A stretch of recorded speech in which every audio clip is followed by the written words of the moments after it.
As of the filming of this video, we will have owned the Fuji X-T3 for exactly 700 days. We have fired the shutter 82,624 times, and we have produced over 120 short videos with its help. And during that time, we have come to rely on the X-T3 as our primary tool for content creation.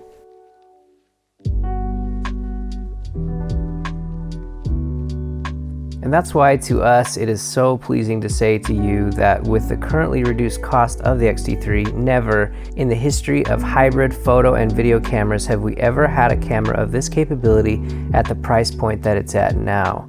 And in this video we're going to talk about why, after 2 years of shooting with this, and even in 2020 with newer cameras popping up left and right, Danae and I still name the X-T3 as our most reached for camera that we now currently have or in the past have ever shot with. Although we know this camera intimately, this will not be an in-depth review, more like a quick list of the things we've loved most about it, as well as a couple things that have been frustrating for us, because we certainly know this camera is not for everyone. We'll be talking about the camera from both a prosumer, photographer, and a videographer standpoint, as we ourselves are hybrid shooters, and this camera absolutely slays as a hybrid device.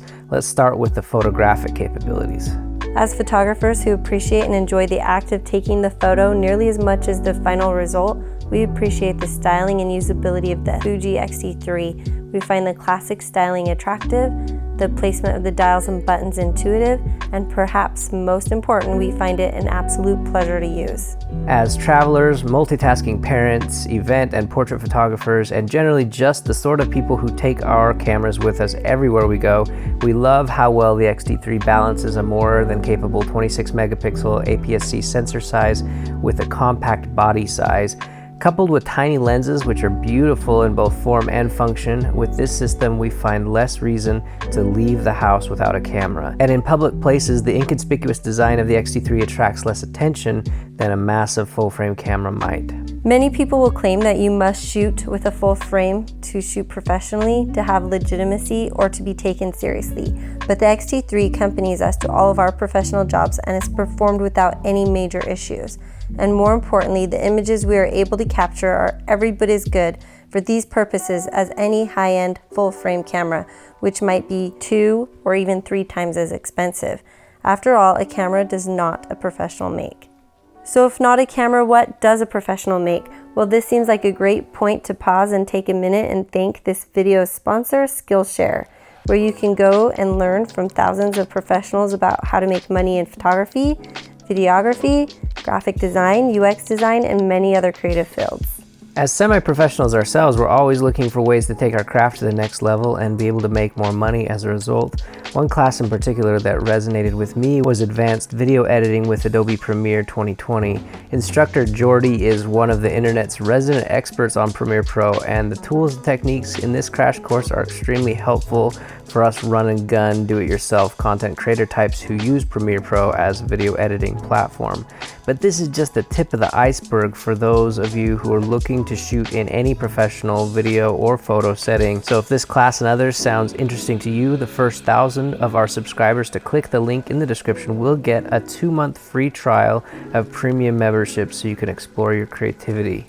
And since we're on the topic of shooting professionally, we might as well mention some of the incredible features the X-T3 has that puts it squarely in the professional camera market, but at a price point, again, which is just mind-blowingly low. To mention just a few, dual UHS V90 memory slots to ensure you back up those paid shoots, 11 frames per second continuous burst in mechanical shutter, a backside illuminated sensor allowing it to drop its base ISO to 160, phase detect autofocus spanning across the entire frame, meaning that you'll grab focus quickly regardless of where you place that focus point, and all that with a total of 425 selectable autofocus points, which is more than enough precision for just about any professional setting. But for those looking for more personal fulfillment, maybe looking for less of a utilitarian tool and something more of a companion, there's a lot to love about the X-T3, with incredible color profiles that only Fuji has mastered in camera. If your goal is to live more in the moment and capture things the way you want to in camera, rather than spending your time grading on a computer, Fuji is most certainly your system. The X-T3 offers you some beautiful color profiles that will help your images shine directly out of your camera. For us, we have absolutely loved shooting with classic chrome and the Acros film simulation for our documentary work. These profiles allow us to focus more on form and composition, and with classic chrome we can de-emphasize or desaturate the color information where color could distract from, or where forms and the stories they tell matter more. For our portrait work, Provia has always served as an excellent foundational starting point for our own color and curves tweaking. For our landscape work, we enjoy using Astia.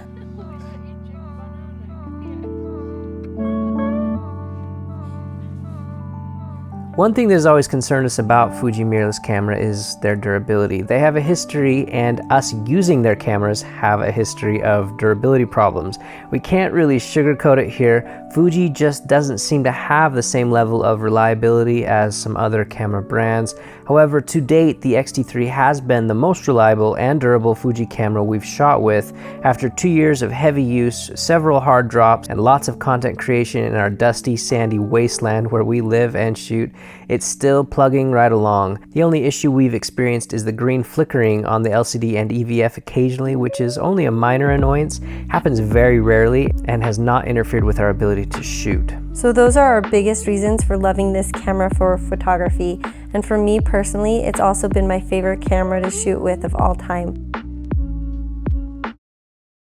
On the videography side, there is also a lot to love. With the X-T2, Fuji surprised the videography market with some impressive specs and just beautiful Fuji tones that appealed to many. With the X-T3, Fuji continued improving things for video, providing the ability to shoot up to 4K 60p at uncompressed 420 internally, and with an extraordinary eternal film profile with those beautiful tones and gobs of latitude for those of us who want an excellent head start when it comes to color correction without going all the way to a log profile.